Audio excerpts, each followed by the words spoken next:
Hello everyone, welcome back to Eklavya Snatak. आज की इस वीडियो में हम introduction to literary studies semester 1 के स्टूडेंट्स के लिए वीडियो होने वाली है। ये सब्जेक्ट बीए प्रोग्राम और बीए ऑनर्स इंग्लिश दोनों ही स्टूडेंट्स के पास होती है। इस वीडियो में हम प्रीवियस ईयर क्वेश्चन पेपर के आंसर्स को डिस्कस करेंगे। जितने भी क्वेश्चन आए थे उन सभी क्वेश्चन पेपर में पूछे गए क्वेश्चन के सोल्यूशन को देखेंगे, साथ ही साथ और भी एक्स्ट्रा क्वेश्चन देखेंगे जो आपके एग्जाम पॉइंट ऑफ व्यू से बहुत ज्यादा इंपॉर्टेंट है। ठीक है, तो इस वीडियो को लास्ट तक देखिएगा। उससे पहले मैं आपको बता दूं, आपको हमारे टेलीग्राम ग्रुप को ज्वाइन कर लेना है, जहां पर आपको सभी वीडियोस के पीडीएफ को अवेलेबल करवाया जाता है।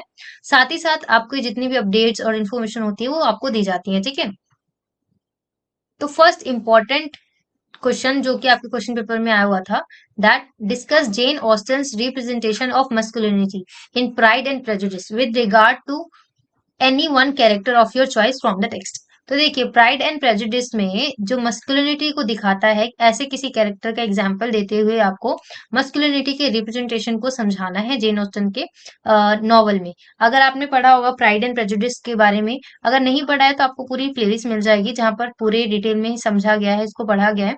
तो आप जाके चेकआउट कर सकते हैं प्राइड एंड प्रेजुडिस का पूरा नॉवल। ठीक है, तो पूरी स्टोरी है बहुत, अगर आपको स्टोरी पता होगी तो ये क्वेश्चन आप बहुत इजीली कर लेंगे। ठीक है, तो प्राइड एंड प्रेजुडिस, तो यहाँ पे प्राइड एंड प्रेजुडिस ना जो कैरेक्टर्स थे उन्हीं को लेकर बताया गया है। तो यहाँ पे बेसिकली जो दो मेन कैरेक्टर था, मिस्टर डार्सी जिसको एज अ प्राइड दिखाया गया है, और एलिजाबेथ जो सेकंड मेन कैरेक्टर थी, जो उसको एज अ प्रेजुडिस डिनोट किया गया है। ठीक है, प्राइड मिस्टर डार्सी के पास था। ठीक है, और प्रेजुडिस मिस्टर डार्सी को लेकर एलिजाबेथ करती थी, इस वजह से उनको प्राइड एंड प्रेजुडिस की तरह डिफाइन किया गया है। यहाँ पे हम आंसर्स को देखते हैं। ठीक है, तो एज अ मस्कुलिनिटी अगर हम बात करें तो वो मिस्टर डार्सी शो करता है। इनिशियली जो मिस्टर डार्सी होता है is a portrait as a profound and reserve gentleman, which can be seen a reflection of traditional masculinity in the society of that novel। उस नॉवल के time का जो भी टाइम एरा रहा है, उस टाइम के एरा में मस्कुलिनिटी की अगर हम बात करें तो वो मिस्टर डार्सी के कैरेक्टर में साफ साफ दिखाई देता है। ठीक है, और however as the story progresses Mister Darcy's character evolve revealing a more complex masculinity. जैसे जैसे डेवलपमेंट होती है नॉवल की स्टोरी की, वैसे वैसे मिस्टर डार्सी की मस्कुलिनिटी और भी ज्यादा दिखती है कि पौरुषता, वो पौरुषत्व दिखती है उसके कैरेक्टर में, पुरुषों के प्रति जो चीज होती है मस्कुलिनिटी। ठीक है, so he begins to introspect, admit his flaws and undergo personal growth। ठीक है, साथ ही साथ his willingness to admit his mistakes and his eventual proposal to Elizabeth, वो कैसे एलिजाबेथ को प्रपोज करता है। ठीक है, and showcases a shift from the rigid masculinity of his era towards a more modern and balanced view of manhood। कैसे पहले तो उसके अंदर प्राइड होता है, वो नहीं किसी से बात करता है, नहीं मिलना जुलना, मतलब वो बहुत ज्यादा एक तरीके से आप कह सकते हैं कि वो थोड़ा घमंड शो करता है। फिर धीरे धीरे कैसे स्टोरी के साथ साथ उसके कैरेक्टर में जो है बदलाव देखने को मिलता है, वो खुद आगे चलकर एलिजाबेथ को प्रपोज करता है और वो अपनी गलतियों को मानता है, मिस्टेक्स मानता है। तो वो चीजें कैसे एक मस्कुलिनिटी से लेकर आगे चलकर वो बैलेंस्ड होती है as a modern view of manhood. Man जो मॉडर्न मैनहुड होता है उसमें किस तरह का व्यू है, उस तरीके से सॉफ्ट तरीके से उसका डेवलपमेंट होता है। तो इस तरीके से मिस्टर डार्सी के एग्जाम्पल देके आप इस क्वेश्चन को कंप्लीट कर सकते हो। ठीक है, so Mister Darcy transformation highlights the importance of self awareness and the ability to overcome ones pride and prejudice, offering a more nuanced view of masculinity in the novel. Basically ये पूरी novel जो है mister Darcy और Elizabeth इन्हीं दोनों पे based है, पूरी की पूरी नॉवल। ठीक है, नेक्स्ट क्वेश्चन में पूछा गया है, Tara is a play about a dysfunctional family. इसके ऊपर आपको लिखना है। तो देखिए, तारा ये जो प्ले है ये भी बहुत ही अच्छा प्ले है, जिसमें तारा और इसका एक भाई होता है जिसका नाम होता है चंदन, जो आगे चलकर ना अपना नाम भी चेंज कर लेता है। बिकॉज यहाँ पे क्या होता है, जो तारा होती है वो डिसेबल्ड होती है। मतलब देखिए, दोनों ना, मतलब तारा और जो उसका भाई है वो दोनों जब बर्थ होते हैं तो बर्थ में वो ठीक होते हैं, परंतु आगे चलकर तारा को डिसेबल इस वजह से होना पड़ता है, अपने भाई की वजह से। होता क्या है कि ये जो दोनों होते हैं, तारा और इसका भाई जो होता है चंदन, वो दोनों ना को ज्वाइंट बच्चे होते हैं, मतलब एक साथ वो जुड़े होते हैं बाय बर्थ।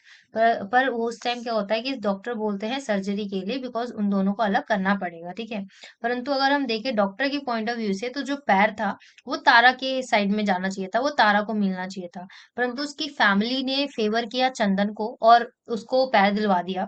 फिर बाद में क्या होता है कि जब चंदन को पैर तो दे दिया जाता है, परंतु बाद में फिर चंदन का पैर भी जो होता है वो खराब हो जाता है, बिकॉज वो एक्चुअल में तारा को पैर मिलना चाहिए था, because of point of doctor view, है ना, साइंस के अकॉर्डिंग। तो उसका पैर भी खराब हो जाता है चंदन का, तो फिर आगे चलकर क्या होता है, धीरे धीरे फिर तारा को ना बहुत सारी डिसेबिलिटी झेलनी पड़ती है, बिकॉज उसका पैर उसके हक का था और उससे हटा दिया जाता है, उसकी वजह से उसको कई सारी बीमारियां वगैरह हो जाती हैं, मतलब बहुत सारी चीजें फेस करनी पड़ती है तारा को। तो आगे चलकर तारा की ना डेथ हो जाती है। तो इसका रीजन जो होता है वो चंदन अपने आप को मानता है। इस वजह से वो लास्ट में देखेंगे आप, तो इसमें मुंबई और लंदन दो थीम है यहाँ पे। तो लास्ट में ये जो कैरेक्टर होता है चंदन, तारा का भाई, वो अपना नाम चेंज कर लेता है और वो अपना नाम देन रख लेता है। तो इस तरीके से कुछ ये स्टोरी है। ये पूरा नॉवल बहुत अच्छा है, आप चाहें तो पढ़ भी सकते हैं। बहुत इंटरेस्टिंग नॉवल है ये। तो आते हैं क्वेश्चन पर, जिसमें पूछा गया क्या ये डिसफंक्शनल फैमिली के ऊपर बेस्ड है। ऑफ कोर्स आप कह सकते हैं यस, बिकॉज पूरे प्ले में आप देखेंगे ना तो तारा को अपनी फैमिली और समाज को लेकर सारी चीजों का फेस करना पड़ता है, कि कैसे जो जेंडर डिस्क्रिमिनेशन होता है, सॉरी, वो भी यहाँ पे दिखाया गया है। हमेशा तारा को फेवर ना करके चंदन को फेवर किया गया है। हमेशा तारा को कई प्रॉब्लम्स झेलनी पड़ी, उसकी वजह से कई दिक्कतों का सामना करना पड़ा, ठीक है। So Tara is a powerful play that dwells into the complexities of a dysfunctional family dynamic, written by Paris playwright and novel laureate Mahesh Dattani. Mahesh Dattani के द्वारा ये प्ले लिखा गया है, जो बहुत ज्यादा इम्पोर्टेंट है, ठीक है। इसमें बहुत सारे यहाँ पे जो मतलब कैरेक्टर जो है बहुत ज्यादा कॉन्फ्लिक्ट का ऊपर दिखाता है, emotional struggles of family unity, इन सब चीज के बारे में बताया गया है। बिकॉज ये जो तारा है ना वो सेंट्रल कैरेक्टर होती है इस स्टोरी की, और ये प्रोटैगनिस्ट भी है इस पर्टिकुलर प्ले की, ठीक है। तो मैंने आपको जैसे चीजें बताई ना, वो सारी चीजें होती हैं यहाँ पे, कैसे चंदन को वो फेवर दिया जाता है और उसके साथ सारी चीजें होती है, ठीक है। और साथ ही साथ जो तारा का कैरेक्टर है serves as a focal point of the audience, understand the family's dysfunction and the struggles mirror the broader themes of the play. कि जो भी स्ट्रगल्स तारा को फेस करनी पड़ती है वो ऑडियंस को दिखता है, कि कैसे तारा के साथ हमेशा डिस्फंक्शन होता है, और वो चीज जो है उसकी फैमिली के बारे में भी शो होती है, कि फैमिली हमेशा कैसे चंदन को फेवर करती है, ठीक है। तो चलिए आगे कंटिन्यू करते हैं। तो इसमें आगे आपको ऐसे बताना है कि ये जो स्टोरी है पूरा अराउंड फैमिली के reunion, revealing the features within as the character grapple with their secret desires and unspoken emotional, जो बता दिखाया भी नहीं गया, बोला भी नहीं गया, ऐसे ऐसे इमोशंस इसमें शो हुए हैं। कैसे एट द एंड उसकी मदर की भी डेथ होती है।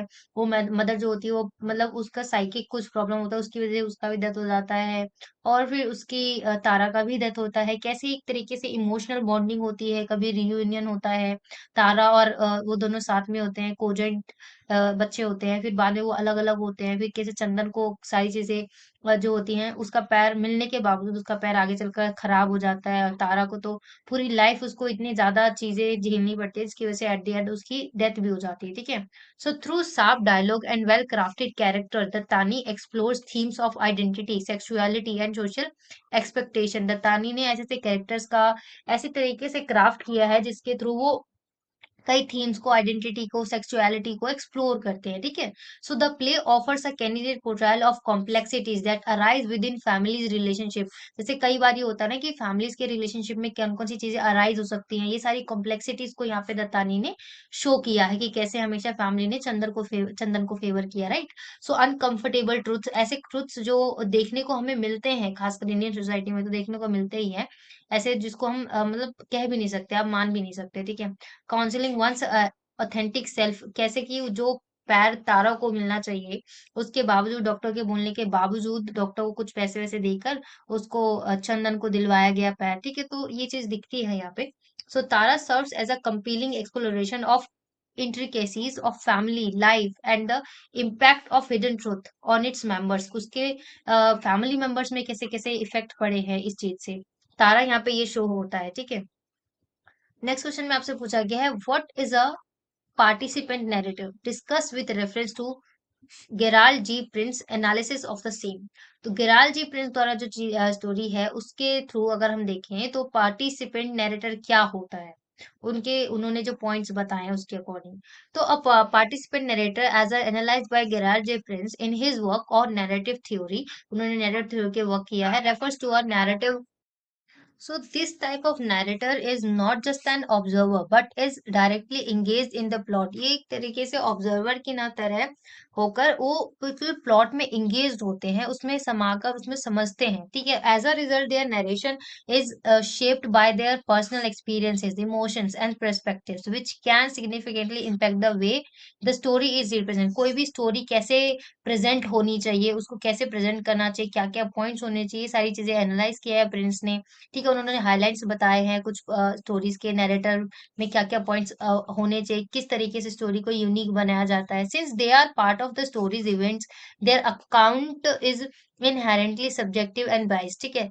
they may have limit access to information and may not be privy to the thoughts and motivation of the other character. This can lead to a narrative that is both immersive and limited in scope, जो scope में बहुत immersive भी होते हैं और limited भी होते हैं, ठीक है।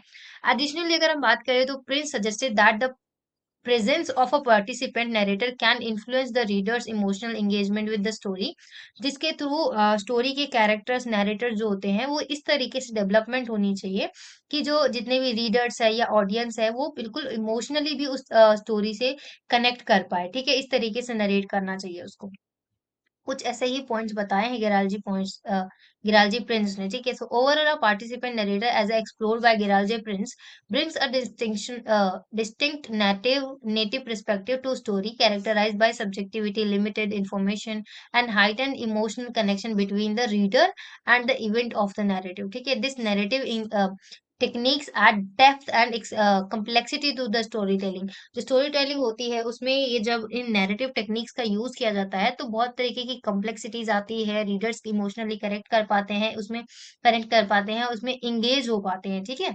और किसी भी स्किलफुल ऑथर की तभी दिखता है कि जो ऑथर जिसने भी लिखा है बहुत स्किल्ड था बाय उसके नैरेटिव टेक्निक को उसने किस तरीके से यूज किया है, ओके। तो यहाँ पे गराल्जी प्रिंस ये बताते हैं। नेक्स्ट क्वेश्चन में आपसे पूछा गया है, write a short note on the significance of the stage design in Mahesh Dattani's play Tara. Mahesh Dattani का प्ले जो तारा है उसमें किस तरीके से जो उसका स्टेज था उसको कैसे डिजाइन किया गया उसको लेकर।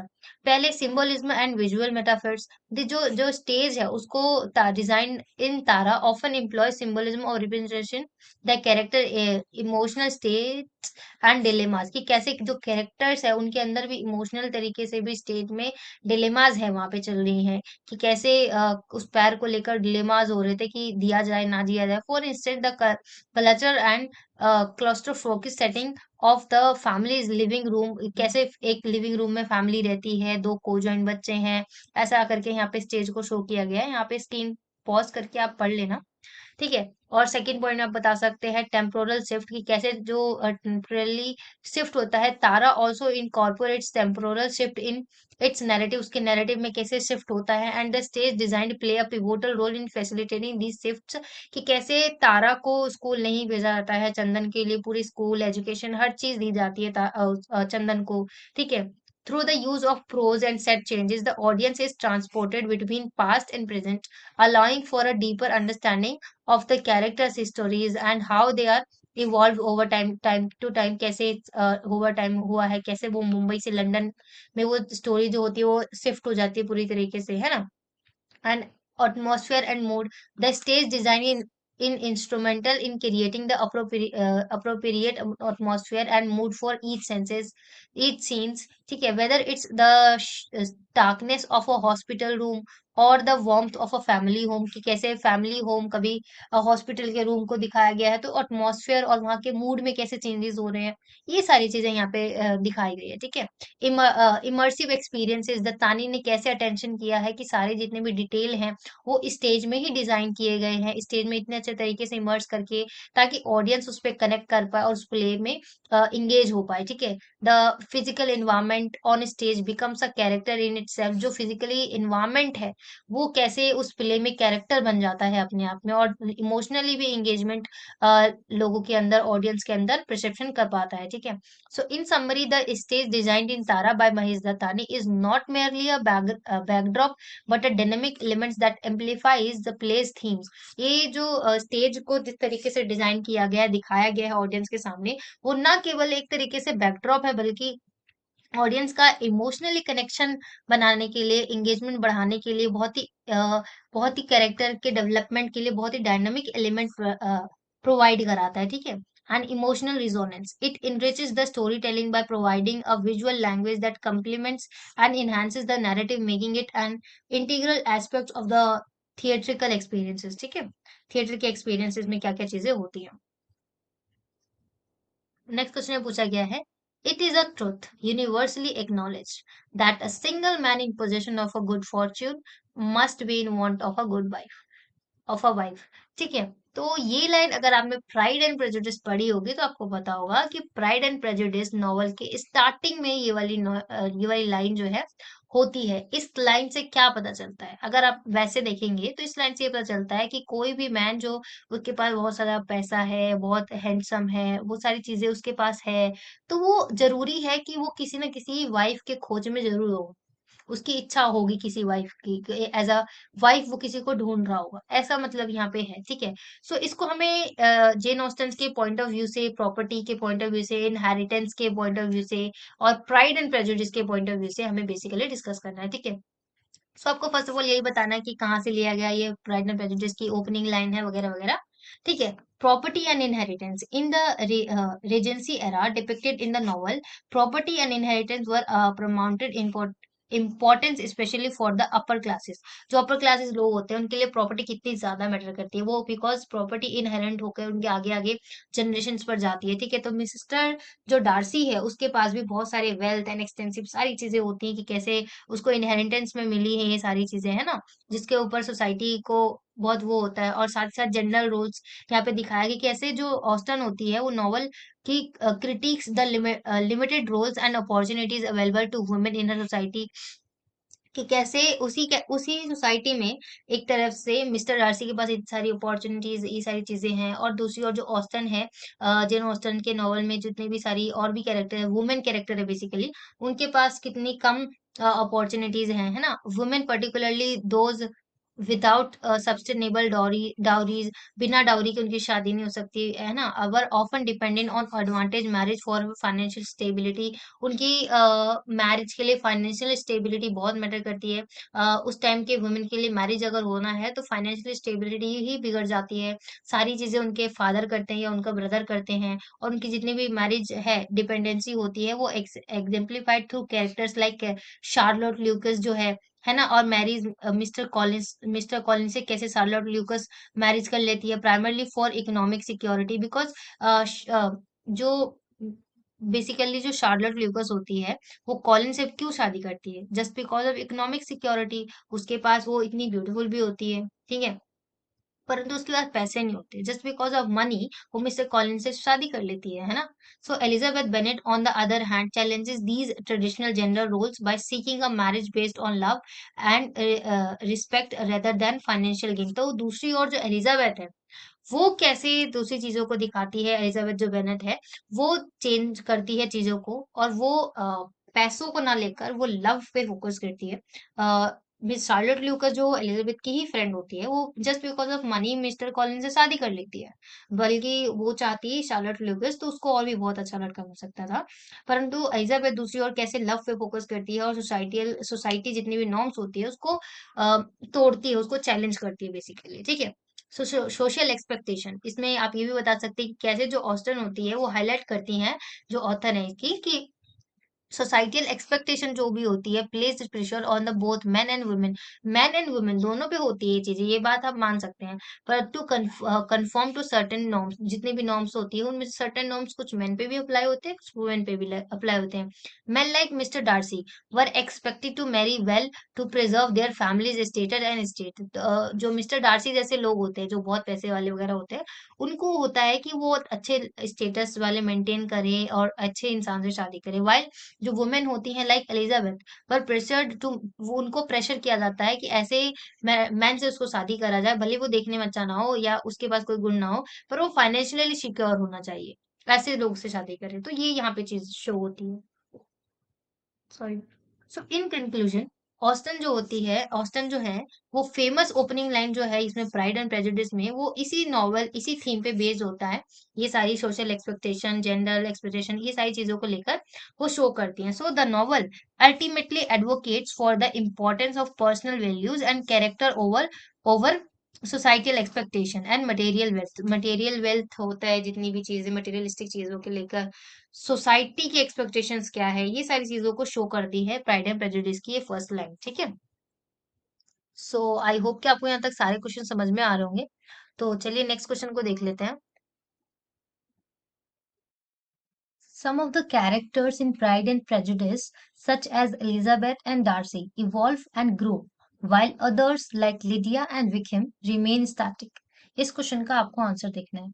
इस क्वेश्चन में बेसिकली आपसे ये पूछा गया है कि कैसे जो एलिजाबेथ है और जो डार्सी, ये दोनों जो कैरेक्टर हैं, वो थ्रू आउट द नॉवल जो है ग्रो करते हैं, उनकी मेच्योरिटी लेवल आगे बढ़ती है, एक दूसरे के टुवर्ड्स उनकी अंडरस्टैंडिंग चेंज होती है। परंतु दूसरी ओर जो लिडिया है और जो विखेम है, उनकी ना मतलब वो स्टैटिक होते हैं, वो स्थिर होते हैं, उनके अंदर कोई चेंजेस नहीं देखेंगे आप। पूरी नॉवल की एंडिंग हो जाएगी पर कोई चेंजेस नहीं देखेंगे। तो इस चीज को लेकर आपको डिस्कस करना है। तो यहाँ पे थोड़ा सा आपको इंट्रोडक्शन दे देना है कि ये जो है जेन ऑस्टन की कैरेक्टराइजेशन की बहुत ही ज्यादा रिमार्केबल टैलेंट को दिखाता है कि कैसे मीनिंगफुल तरीके से मास्टरपीस की तरह प्राइड एंड प्रेजुडिस में जेन ऑस्टन ने इन कैरेक्टर का कैरेक्टराइजेशन किया है बहुत ही अच्छे तरीके से। ठीक है।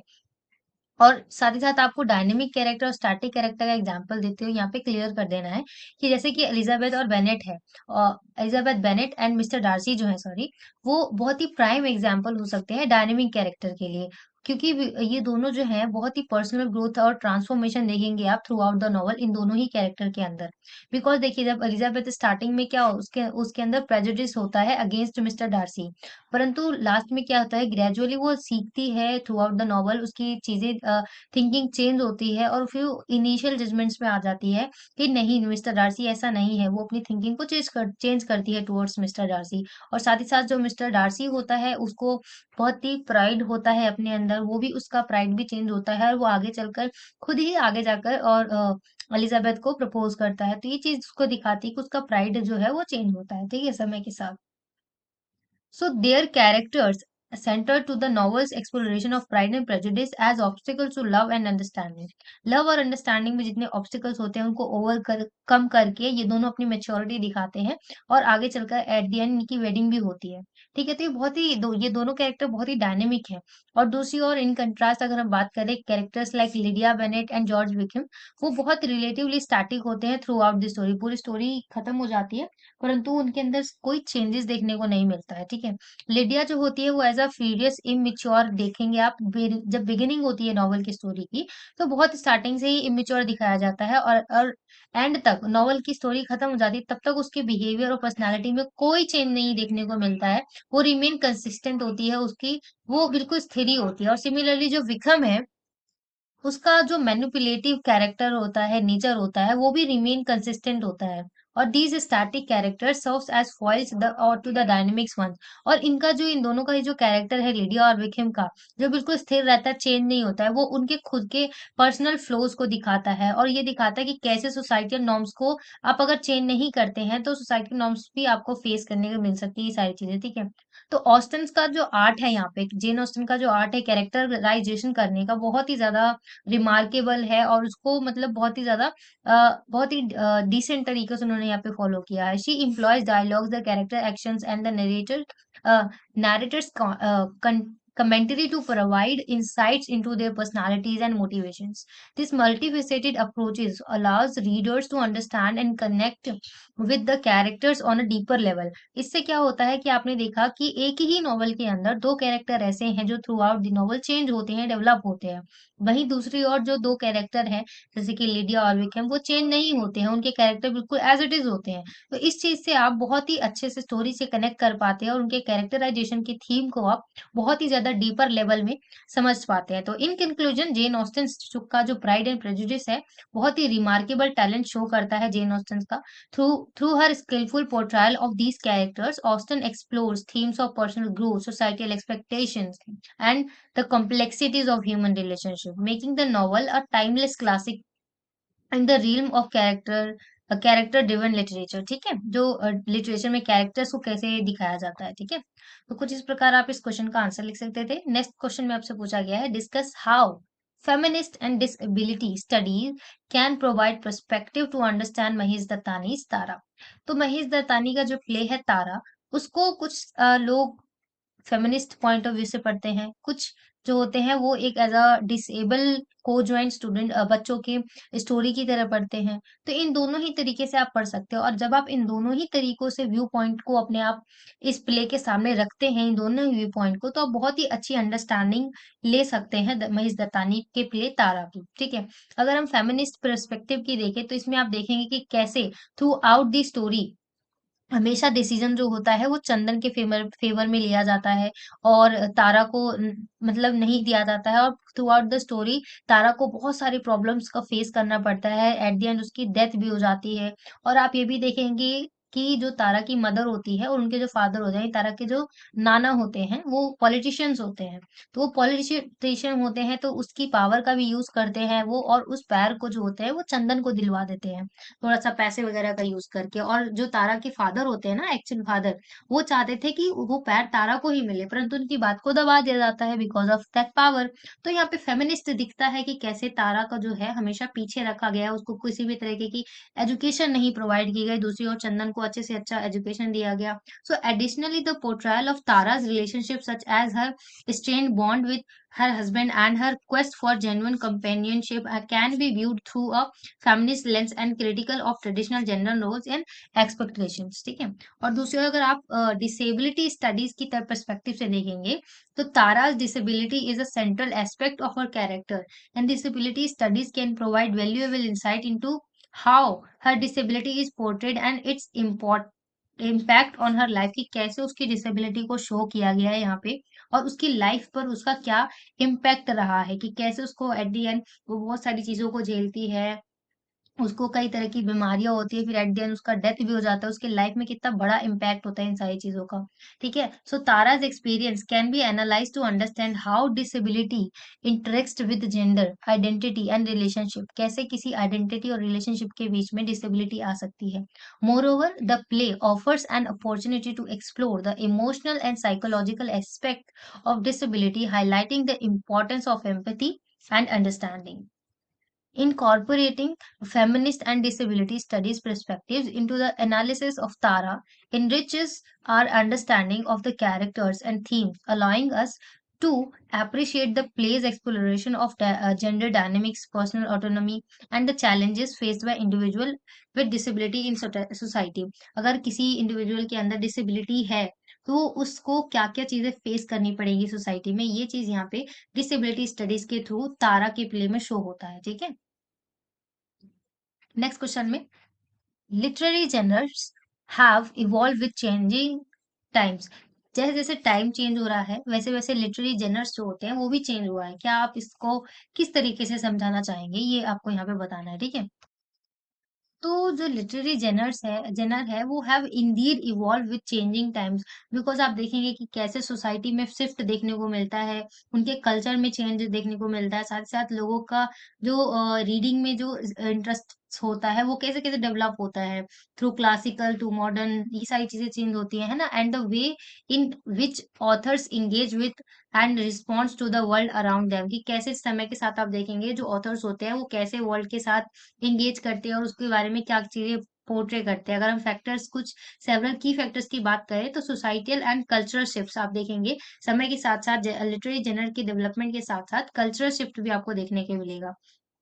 As societies undergo transformations, literary genres adapt to address new concerns and reflect shifting norms। जितनी भी चीजें हैं वो सारे नॉर्म्स को एक्सेप्ट किया है लिटरेरी जनर ने। फॉर एग्जाम्पल अगर हम बात करें, the emergence of the bildungsroman genre in 18th and 19th century coincident with the rise of the novel and the exploration of individual growth and development, mirroring societal changes associated with the enlightenment and industrialization, कि कैसे enlightenment के साथ साथ फिर आगे चलकर industrialisation हुआ। ये सारी चीजें आप डेवलपमेंट देखेंगे कि कैसे 14 17 सेंचुरी में कैसी चीजें थी। फिर जब आप 18th और 19th सेंचुरी को पढ़ेंगे तो आप देखेंगे डेवलपमेंट अलग ही तरीके का हो रहा है। तो यहाँ पे डेवलपमेंट जो होता है लिटरेरी जर्नल में देखने को मिलता है। टेक्नोलॉजिकल एडवांटेज, टेक्नोलॉजिकल आती है तो कैसे कैसे नए नए डेवलपमेंट होते हैं। The advent of new technology such as the printing press, आपने देखा जब प्रिंटिंग प्रेस आया तो नई नई बुक्स छपने लग गई। जो बुक एक छपा करती थी कई सालों में, कई महीनों में, वो अब कई मतलब कुछ घंटों में छप जाती थी। इससे क्या हुआ, फिर धीरे धीरे डिजिटल मीडिया आया, तो इससे लोगों के अंदर पढ़ने का शौक भी बढ़ा, नए नए स्टोरीज जानने का, नए नए स्टोरी टेलिंग की सारी चीजें थी, वो टेक्नोलॉजी के साथ साथ डेवलप होने लग गई। ठीक है। एंड साथ ही साथ ग्लोबलाइजेशन, लिटरेरी जर्नल के साथ साथ ग्लोबलाइजेशन, जैसे जैसे चीजें चेंज हो रही हैं, लिटरेरी जर्नल ने अपने आप के अंदर वो चीज एक्सेप्ट करी है और इंक्रीज हुआ है, ग्लोबलाइजेशन हुआ है। तो उससे क्या हो रहा है कि have introduce readers to diverse voices and storytelling tradition. Globalisation की वजह से क्या हुआ है कि आप एक देश से दूसरे देश के सामान को ला रहे हैं, ले जा रहे हैं, तो उससे क्या हो रहा है, बुक्स का भी एक्सचेंज हो रहा है। कि कोई ऑथर जो है अगर अमेरिका में वो बुक लिख रहा है तो वो उसको इंडिया में इजीली पढ़ सकते हैं, अवेलेबल हो सकता है। तो ये चीज किसकी वजह से हो रही है, ग्लोबलाइजेशन की वजह से तो हुई है ना। साथ ही साथ कल्चरल मूवमेंट हो रहा है, रिवैल्यूएशन हो रहा है। Literary journals often response to cultural and political movements. For instance the beat generation's writing in the mid 20th century में आप जब देखेंगे, ठीक है। और साथ ही साथ further more changing readership and consumption habits, consumption करने का और रीडर की जो हैबिट होती है वो कैसे कैसे समय के साथ चेंज होती है। कि कैसे पहले हम कुछ सुना करते थे, केवल पहले स्टोरी टेलिंग हुआ करती थी ज्यादा, फिर धीरे धीरे बुक्स प्रिंट होने लग गई जब प्रिंटिंग प्रेस आया, तो फिर रीडिंग डेवलपमेंट हुआ लोगों के अंदर, फिर टेक्नोलॉजी आई तो वो मोबाइल जैसी चीजें आई, उसके through audio books I, e books I, तो फिर लोगों का कंज्यूम करने की जो हैबिट थी उसमें भी चेंज होते हुए चीजें हमें दिखने को मिली है यहाँ पे। ठीक है। So in essence literary journals are dynamic and adaptable. ये बहुत ही डायनेमिक है, समय के साथ चेंज होते हैं, and continually evolving to mirror and engaging with the evolving world, कि वर्ल्ड के अंदर जो चीज हो रही है वो भी एक्सेप्ट कर रहे हैं। ठीक है। So this evaluation ensure that literature remains a relevant and vibrant reflection of human experiences across different eras and contexts। ठीक है। सो आई होप कि आपको ये क्वेश्चन यहाँ तक सारे समझ में आए होंगे। अगर आपको कुछ पूछना है तो आप कमेंट सेक्शन में लिख सकते हैं, और अगर आपको वीडियो पसंद आई है तो do like share and subscribe, and thanks for watching.